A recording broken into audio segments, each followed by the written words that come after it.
কলম্বো হোক কিংবা ঢাকা অথবা সিলেট, শহর ভিন্ন ভিন্ন হতে পারে, তবে বাংলাদেশ ক্রিকেটের সাম্প্রতিক সময়ে একটা ছবি অভিন্ন হয়ে আছে। টি-20 সিরিজ বাংলাদেশ খেলবে, বাংলাদেশ সিরিজ জিতবে এবং সেই সিরিজ জয়ের পরে ক্যাপ্টেন লিটন দাস ট্রফি নিয়ে উল্লাস করবেন দলের সঙ্গে। পরপর 3টা সিরিজ জিতে আমরা এশিয়া কাপ খেলতে যাচ্ছি। শ্রীলঙ্কায় গিয়ে শ্রীলঙ্কার বিপক্ষে জিতেছি, তারপরে ঢাকায় মিরপুরে পাকিস্তানের বিপক্ষে সিরিজ জিতেছি এবং সিলেটে এখন নেদারল্যান্ডসের বিপক্ষে সিরিজ বাংলাদেশ জিতলো। এর মধ্যে আরো একটা ব্যাপার কমন রয়েছে, বাংলাদেশ ক্রিকেটের কমন ছবি যেটা আমি বলছিলাম, সেটা হচ্ছে মাঝখানে পাকিস্তানের বিপক্ষে সিরিজটা বাদ দিলে প্রথম এবং শেষ শ্রীলঙ্কার বিপক্ষে এবং নেদারল্যান্ডসের বিপক্ষে এই 2টা সিরিজে প্লেয়ার অব দ্য সিরিজও বাংলাদেশের ক্যাপ্টেন লিটন দাস। ফলে এশিয়া কাপে বাংলাদেশ একটা বড় প্রত্যাশা নিয়ে, আমাদের ক্যাপ্টেন লিটন দাস একটা বড় প্রত্যাশা নিয়ে খেলতে যাচ্ছেন, সেটা আমরা বলতেই পারি। আলোচনার যে বিষয় সেটা হচ্ছে এই যে নেদারল্যান্ডসের বিপক্ষে সিরিজের লাস্ট টি-20 ম্যাচ, যেই ম্যাচটা বৃষ্টির কারণে ভেসে গেল, যেই ম্যাচে আমরাও আমাদের ব্যাটিং ইনিংসের পুরোটা শেষ করতে পারিনি, 18.2 ওভার মাত্র খেলাটা হয়েছে, সেইখানটাতে লিটন দাস যেই ব্যাটিংটা করেছেন, 73 রানের একটা ইনিংস খেলেছেন 46 বলে এবং ওপেনার হিসেবে নেমে, এখন কি আমরা লিটনকে ওপেনার হিসেবে কনসিডার করব এশিয়া কাপের জন্য? আবার 3 নম্বরে যিনি ব্যাটিং করেছেন তাওহিদ হৃদয়, তিনি তো এই ম্যাচে মোটা দাগে স্ট্রাগল করেছেন, তাহলে কি তাওহিদ হৃদয়কে আমরা আর কনসিডার করব না? শামীম পাটোয়ারি যে 4 নম্বরে খেলেছেন সেইটারই বা কি হবে? বাংলাদেশের এই তৃতীয় টি-20 ম্যাচটাতে নিয়মিত যে 2জন ওপেনার তানজিদ হাসান তামিম এবং পারভেজ হোসেন ইমন, তাদেরকে একাদশের বাইরে রাখা হয়েছে, এশিয়া কাপেও কি তাদের একাদশের বাইরে রেখেই বাংলাদেশ খেলবে? দেখুন, এগুলা আসলে কিছুই হবে না, বরং এই যে তৃতীয় ম্যাচটাতে বাংলাদেশ সাহস দেখাতে পেরেছে, নিয়মিত 2 ওপেনারকে বাইরে রাখতে পেরেছে। ভাই, এশিয়া কাপের কোনো একটা ম্যাচের দিন হঠাৎ করে আমাদের এই 2 ওপেনার তানজিদ তামিম এবং পারভেজ, যেমন হ্যাঁ তারা ধারাবাহিক না, খুব যে ধারাবাহিক তারা সেটা না, কিন্তু সাম্প্রতিক সময়ে তারা যেই ব্যাটিংটা দেখেছি সেটা টি-20 জন্য খুবই পারফেক্ট এবং আমরা এই মুহূর্তে আমাদের টি-20 সেটআপে এই 2 ওপেনারের স্লটটা নিয়ে মোটামুটি নিশ্চিত থাকতে পারি এই 2জনই আসলে খেলবেন, এই 2জনই খেলছেন।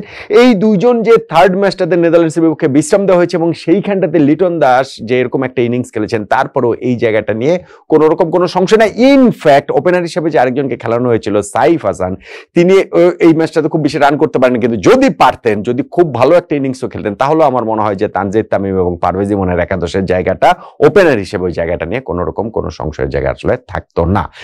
এই থার্ড ম্যাচটাতে বাংলাদেশ সেই এক্সপেরিমেন্ট করতে পেরেছে, বাংলাদেশ সেই সাহসটা দেখাতে পেরেছে যে না ঠিক আছে, আমরা আমাদের অন্যান্য জায়গাগুলো একটু দেখি। আমাদের ওই এশিয়া কাপে যদি হঠাৎ করে আমি বলছিলাম যে কোনো একটা ওপেনার আমাদের ইনজুরিতে পড়ে গেলেন, নিগলসে পড়ে গেলেন, অসুস্থ হয়ে গেলেন, সেই ক্ষেত্রে আমাদের আসলে ব্যাকআপ প্ল্যানটা তো থাকতে হবে। আমাদের সবসময় কি আমরা নাম্বার 1 মানে প্ল্যান এ নিয়েই কি আমরা এগোবো? প্ল্যান বি, প্ল্যান সি এগুলো আসলে থাকতে হবে না। সো সেই জায়গাটা আমাদের টিম ম্যানেজমেন্ট করার ব্যাপারে সাহস দেখাতে পেরেছে। আমরা জানি না এই থার্ড টি-20 ম্যাচটা যদি হতো সেক্ষেত্রে বাংলাদেশ জিততো না হারতো, আমরা জানি না যে বাংলাদেশের আসলে আরো ভালো ব্যাটিং করাটা উচিত, মানে নিশ্চয়ই ছিল। আমার কাছে মনে হয় যে এই স্টার্টটা আমরা পেয়েছিলাম সেটা আমরা আসলে কেন করতে পারলাম না।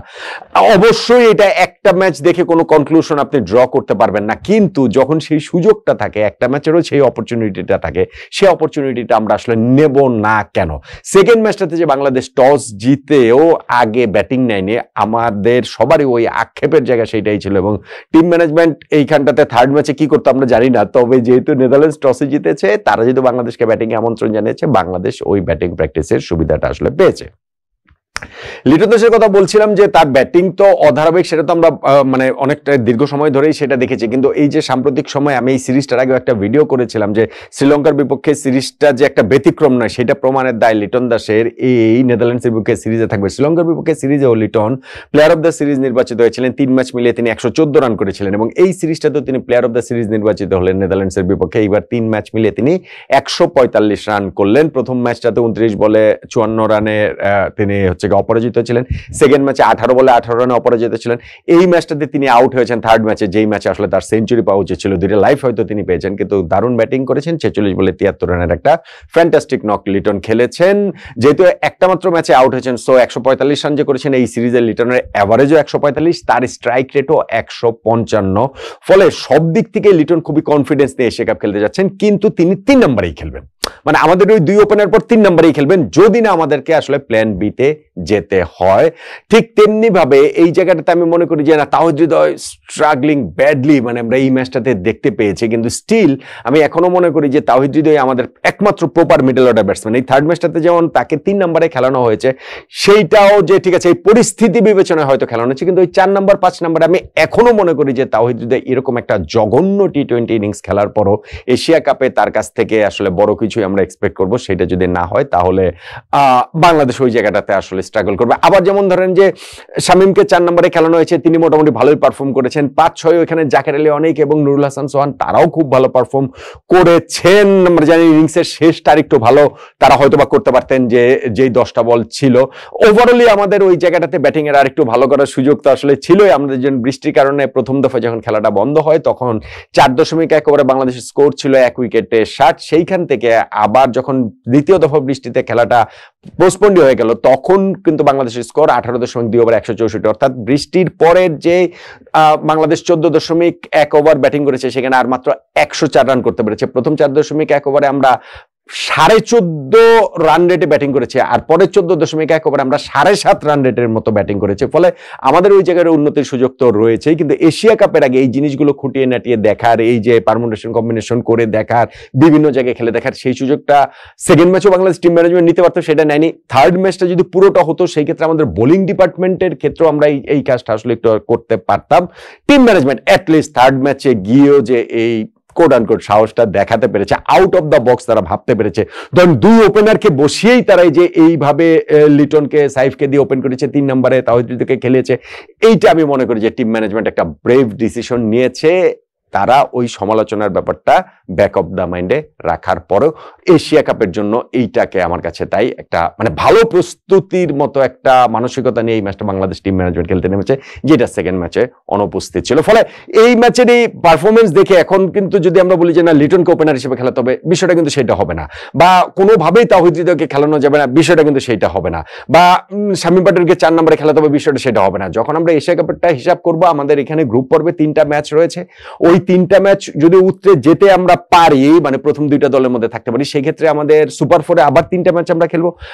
তারপরে তো আবার ফাইনাল রয়েছে। তো অন্তত 3টা ম্যাচ বাংলাদেশ খেলবে, 6টা ম্যাচও হতে পারে, সর্বোচ্চ 7টা ম্যাচও হতে পারে। ফলে এইখানে আপনি 11 জন ক্রিকেটার নিয়ে এই লং টুর্নামেন্টের প্ল্যান আপনি করতে পারবেন না। সেই জায়গাটাতে পুরো স্কোয়াড লাগবে, পুরো 16 জনের হিসাবটাই আসলে লাগবে, যেইটা সেকেন্ড ম্যাচটাতে বাংলাদেশ টিম ম্যানেজমেন্ট ওইটা আসলে মিস করেছে বলে আমার কাছে মনে হয়। কিন্তু থার্ড ম্যাচে তারা সেটা ভালোভাবে করতে পেরেছে এবং এটার সুফল আমাদের এশিয়া কাপে গিয়ে আমরা পাবো বলে ওই এক্সপেকটেশন তো আমাদের থাকতেই পারে।